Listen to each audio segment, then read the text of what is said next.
Hey guys, Chad here, and today we're going to be taking a look at the new Padsmith Temple of Dreams. This is their second mouse pad ever, and yes, this is a control pad. It comes in this box right here, and it comes wrapped in a nice protective sleeve. And when you get it out of the box, the first thing you're going to notice is the crazy design on it and the detailed artwork. It looks very crisp and clean looking. So this is a smooth cloth pad, and the surface here is an uncoated polyester, and it is not machine washable, so don't try that at home. It is a very smooth and comfortable surface. I've had no arm discomfort at all between the surface and the stitching, and in fact it's one of the most comfortable pads I've ever used. The stitching here is thin, it's low profile, and it stays out of the way.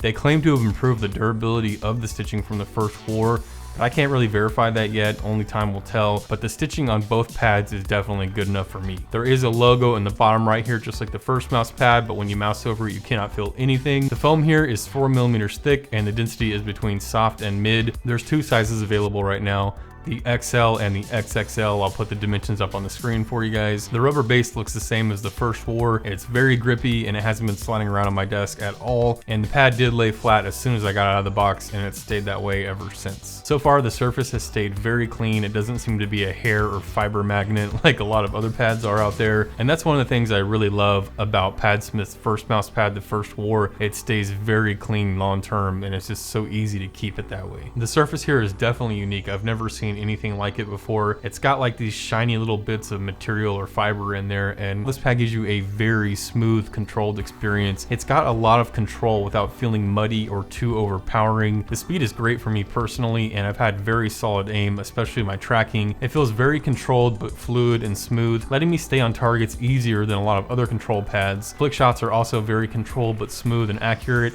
Overall, my aim has been fantastic on this pad and I really love it so far. Also, you can press down to the pad for quite a bit of extra control, and the pad never gets muddy no matter how hard I press. Now, the speed and feel of a pad greatly depends on what feet you're using on your mouse and the humidity of your environment, along with other variables. But I'm going to compare the Temple of Dreams to some other pads, and for reference I'm going to use the Pulsar X-Lite V2 Mini with the stock skates. So compared to the GSR, it's a bit faster. The GSR has a lot more static and dynamic friction, which means there is a lot more tug on the GSR in pretty much any movement you do. But like I said, if you press down hard on the Padsmith, you can get a lot more dynamic friction and control while tracking, but without the muddy feeling of the GSR. The surface of the Padsmith is quite a bit smoother and nicer feeling than the GSR, and the foam is quite a bit softer on the Padsmith. Also, the Padsmith just stays way cleaner than the GSR. I feel like there's always something stuck in the GSR, whether it's hairs or fibers or who knows what. But overall, I much prefer the Padsmith here to the GSR. I think it's a better pad.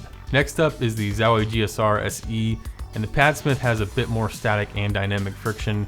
The speed on the Padsmith feels right in between the slow GSR and the faster GSR SE to me. The texture of the SE is a bit smoother than the Padsmith, but I can already tell the durability is quite a bit higher on the Padsmith. After only a few days of use, the SE started fraying where my arm sits, and this also causes discoloration, making it look and feel a bit cheap. So far, I've had neither of those problems on the Padsmith. It still looks and feels brand new. Also, the foam is quite a bit softer on the Padsmith than the SE. You can't really dig down into the GSR or the GSR SE for more control. Like, it is kind of what it is. Next up, we have the Artisan FX0. Now, there is a bit less static friction on the Zero, making initial movements easier and faster, and there is also a bit less dynamic friction, so changing directions while tracking is quite a bit more fluid on the Zero. With my Zero being a soft, the foam on the Padsmith is quite a bit more firm. Overall, the Zero has a more premium feeling coming through the mouse into my hand, and the quality of the Artisan stitching is much better, but I really hate how dirty the Zero gets with any use. There's always something stuck in the Zero, kind of like the GSR, but worse. You know, fibers, hairs, everything, they're always stuck in there. It's really annoying, especially on an expensive mouse pad.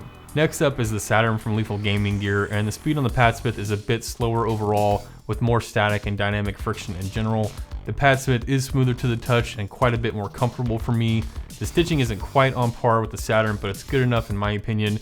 And the foam is quite a bit softer on the Padsmith also. I do have two minor flaws with my pad, the first being the uniformity of the stitching on the left side. It's not quite as good as the rest of the pad, and also I do have a little bit of like material from the mouse pad sticking up on the surface, so it feels like there's a little bit of debris there, and I do feel it sometimes when I mouse over it. Neither of these issues are a very big deal, but you know, I always try to bring the positive and the negatives in my review, and those are the only two negatives I could find about the entire thing. So overall, I think this is a great control pad, and it would probably be my go-to choice for a control pad right now. It's probably gonna be on my desk for a little while, honestly. I'm really enjoying this thing. I think Padsmith did a great job again, and I'm excited to see what they do in the future. That's all I have for this one, guys. If you have any questions, leave them down below, and thanks for watching. See you next time.